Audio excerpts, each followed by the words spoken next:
Армысыздар, достар. Менің YouTube парақшама жазылып, қоңырауды басуды ұмытпаңыздар. Өзім қуанып отырмын. Осы Нұрмысаның судай жаңа шаңырағына менің бауырым кепті. Әбеке, қош келдіңіз. Енді бауырым өзі, Әбекем, осы шаңыраққа келіп, Нұрмысаға бір сыйлығымды жасайын деп хабарласқаннан кейін мен де осылай дастархан жайдым. Әбекең екеуміз жақын туыс болып келеміз.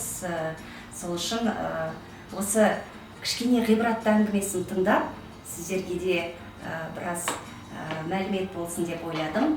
Әбеке, шұбаттан алып қойыңыз.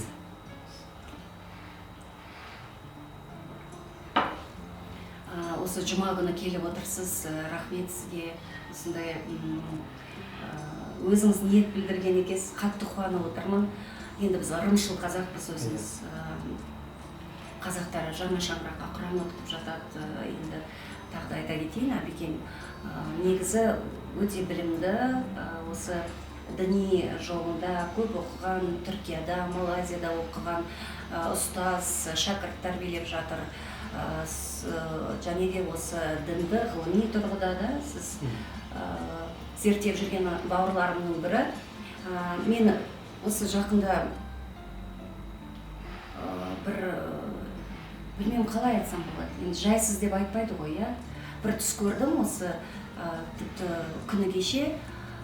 Менің эстрадаға шығып жатқан кезімде, ешкімге танымал болмай жатқан кезімде, ол кезде ақшам да жоқ, танысым да жоқ, әйтеуір тек қана өнерге деген ықыласым, ниетім ғана бар.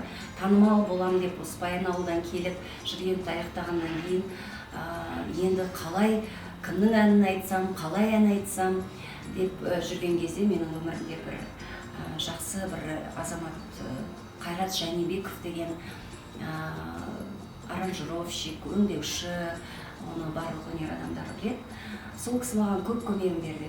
Енді өкінішке орай 5-6 жыл болды ол кісі қайтыс болып кетті. Сол осы кешегі түнде маған түс кіріпті түсіме.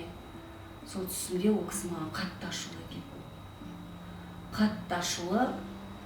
Және де осы негізі қазақтар былай енді түсті әртүрлі, қазақтың түс туралы әртүрлі нелері бар, ұғымдары бар, түс түлкінің деген де бар. Одан кейін енді кім біледі, мен оны өзім әйтеуір түсті өте аз көрем. Өте аз көрем түсті. Және түс көрсем, әр уақытта өте мағыналы бір кино сияқты түстерді көрем. Сол түсте мен Қайрат маған, марқұм иманды болсын, аппаратураны қойып беріп жатыр екен. Содан қатты ашулы екен маған. Өте жаңағы бәрін қалай болса солай жасапты да, мен сахнаға шықсам, менің әуен шықпайды, фонограмма ойнамайды. Енді өзім біз енді минус дейміз, минус шығады, минуспен ән айтамыз, тірі дауыспен минусты қосамыз. Соны ана жақта аппаратура жақта жүр, қабағы қатты түксиіп кеткен, маған қатты ашулы, тарс. Өмірін біздің осы тірі, ол кісінің тірі кезінде ешқашан ашуланбайтын. Сол түсінен кішкене шошыдым, қорықтым. Сонымен енді ойлап қоям, осы қалай болады. Және сіз келе қалыпсыз, қатты қуандым соған. Енді білмеймін, бір айтады ғой, жаңа тылсым дүние бар дейді, бізге бір сигналдар беріледі дейді. Сіздің осы үйге келіп қалғаныңыз қатты мені қуантып отыр. Өйткені осы түс мені қатты мазалады. Күні бойы сол түсті ойлап, неге бұл кісі маған ашуланды екен деп, енді ешқашан осы қанша жыл араласып, сол кісінің арқасында мен Меруерт Түспаева болдым. Сол кісі күні түні маған андай 9 майға ән керек, мен алаңда ән айтуым керек 9 майға десем, түні бойы отырып маған аранжировка істеп береді. Мен соны уже 2 күннен кейін синий платочкты айтып тұрам.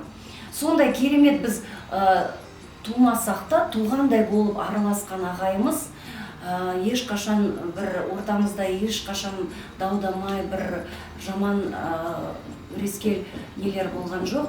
Бірақ ол кісі енді қайтыс болғалы бір 5-6 жыл өтті. Кеше менің түсіме кіріп сондай қатты ашулы екен.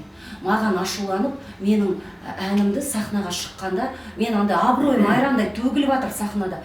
Терлеп, қара терге түсіп, кәдімгі ана кісі менің музыкамды қоймай, мен тірідей айғайлап әніп айтсам, микрофон істемейді. Бұрын кірген бе сол? Ешқашан. Сол қайтқаннан бері бірінші рет кіріп Иә. Және ашулы. Енді жалпы көргеніңіз осы ғой, Иә. Енді түс туралы жалпы енді бір бастан айтатын болсақ, көбінесе жаңа айттыңыз ғой, түс төркінім дедіңіз, одан кейін басқа. Ол жалпы өзі шариғатта түс көру деген нәрсе бар. Қандай нәрсе? Бұл пайғамбардың 46 белгісінің біреуі деп айтылады. Яғни мұғжиза дейді, соларға тән бір дүние. Былайша айтқанда түсті дінде кітаптарда 3-ке бөліп тапсырады. Бірінші рахмани дейді, алладан келген шынайы түстер. Қазақшалай айтсақ аян. Екіншіден қаяли дейді. Күнделікті бір жұмыс бабымен немесе басқадай бірдеңені ойлау, бірдеңені қатты уайымдай сол түсімізге кіреді. Бұның ешқандай бір несі жоқ. Мағыналық тұрғыдан ешқандай бір несі жоқ, яғни мағынасы. Одан кейін үшінші жаңа шайтани дейді. Адамды қорқыту үшін бір қатты бір неге үркітіп сондай бір не үшін кіретін, уайымға салғызатын сондай бір шайтани түстер болады. Осыған түс төркінім деп айтатын сол. Осыған. Енді бұл мәселеде мынандай тағы не бар. Түсті қазақта айтады, түсті көруден емес, жорушыдан қорқады. Сондықтан түсті айтқан кезде сондай ақыл парасатты, сондай рухани дүниесі кең адамдарды жорытқан дұрыс деп айтады. Яғни түстің бірінші жоруы өте маңызды. Яғни түс жорған кезде, бұл өзі түс жоруда кітаптарда әсіресе Мұхитдин Араби деген үлкен ғұлама ғалымның, одан кейін Ибн Сина деген кісінің кітаптары түс жорғасы. Бірақ енді бұл түс жорға кітап қарап алып солай жора бергендер де болмайды. Неге десеңіз, түс жорушының да бұлай Алла Тағаладан берілген сондай ақ пен қараны ажырата алатындай. Мынау нағыз Алладан келген бе, әлде шайтаннан келген бе, соны бір кәшф дейді. Соған ие болу керек. Сондай бір қабілеті болған адамдарға. Өйткені шайтаннан келген түсті былай деп айтады. Не істейсіз? Бастық болып қаласыз, кейде сондай болады ғой. Жаңа қандай. Ол кезде ойлана салып жаңағы ауызы бисмилля айтып, сол жағыңызға 3 рет түкіріп, қай жақта жатсаңыз, сол теріс жағыңызға қарап жатып, ол түсті ешкімге айтпауыңыз керек. Болды. Ал енді жақсы түстерді көрсеңіз, оны жаңағындай осы шынайы, осы жақсы жорады-ау деген ауыздан жақсы сөз шығатын адамдарға жорту керек. Өйткені қазақта айтады, түстің басы бұлғап келеді, қалай етсең сол жаққа бұрып кетеді. Сондықтан түстің несі маңызды сол. Одан кейін түске қатысты да мынандай бір тағы дүние бар. Былайша айтқанда деталь дейміз ғой. Солар да мән. Ол көктемде ме, күзде келді ме, қысқы уақыты ма, одан кейін ол көрген адамның әлеуметтік жағдайы қай уақытта көрді. Көбінесе түсте мысалы Рахман және Алладан келген аян түстерді айтады. Таң сәрде, сібірлеп атып келе жатқанда сондай уақыт келеді түстер. Тағы бір Иә, солай болды. Мен солай таң ата көрдім ол түсті. Содан кейін жаңағы енді біраз алаңдап қалдым.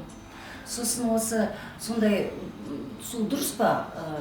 Жаңағы адамдар айтады, сондай адамдар түсіңізге кірсе дәметіп жүр, Құран бағыштаңыз деген рас па? Ол солай деп айтылады. Өлген адамның, қайтқан адамның түсіңізге кіруі қалай кіреді? Кейбіреулері киімі қалай деп сұрап жататын түс жорушылар. Киімі қандай көңіл күйі қалай деп. Сол мысалы енді жалпы қайтқан адамның көрінгені енді несіне қарай. Жаңағы ашуланып кірген болса дейді, кей кітаптарда жазады, ашуланып кірген болса, сіз бірдеңеңізді қате жасап жүрсіз, соны кішкене абайлаңыз деген ескерту мағынасында. Жалпы алған кезде көбінесе мына дұға дәмету солай кіреді деп айтады. Көбінесе біздің қазақтың ұсынуында сол ғой. Қайтқанмен дұға дәметіп отыр екен, бір бағыштап қояйыншы деген сияқты сондай немен кіреді. Енді жақсы болды, іздегенге сұраған, осы бүгін құтты болсын айтып келіп қапсыз. Осы Қайрат Жәнібеков Ескелді ұлына бүгін Құран бағыштайық. Нұрғисаның шағырағына алғаш келіп отырмыз ғой. Келгеннен кейін қор болып келмейді деп, мынау енді Құран кәрім әр үйде тұруға тиісті. Рахмет. Алланың сөзі, кәламы, бұған жетер үлкен байлығы жоқ, ішінде бүкіл ішінде, осының ішіндегімен жүретін болса, енді Нұрғиса, былайша айтқанда жиеніміз дейміз ғой енді. Жиеніміз. Сол енді өзі бір имандылық жолдағы өзі көңіл қуантатын азамат, өсіп келе жатқан азаматтың бірі. Үйінде тұрсын, хадисте айтады, мына Құранды үйлеріңді молаға айналдырмаңдар. Яғни ол не деген сөз? Аллам туралы әңгіме болсын, Құран оқылып тұрсын деген мақсатта осы Құран кәрімді Нұрғисаның шаңырағына сыйға тартып. Көп рахмет. Енді Нұрғиса қазір басқа қалада, сол үшін осы үйдегі ең қымбат нәрсе осы, ең қымбат дүние. Көп рахмет бауырым, көп рахмет. Ниетің қабыл болсын. Енді осы шаңыраққа бір бата беріп, сонымен біз бүгінгі санды аяқтаймыз. Амин. Элхамдулиллахи раббил аламин. Вассалату вассаламу аля саййидина Мухаммадин ва алихи ва сахбихи ажмаин. Я раббил аламин. Осы шаңыраққа Алла Тағала құт береке беріп, бақ пен байлық сәулетін келістіріп, берекетін берісті, келешегін келісті өрісті ұлғайсын. Осы жайылған ақ дастарханның аясы кеңі, осы Нұрғиса әніміздің шаңырағы құтты мекенін айналып, үлкен ордалы қара шаңыраққа айналып, Алла Тағала нәсіп етсін. Бақыттың базарында, Алланың базарында болған нәсіп етсін.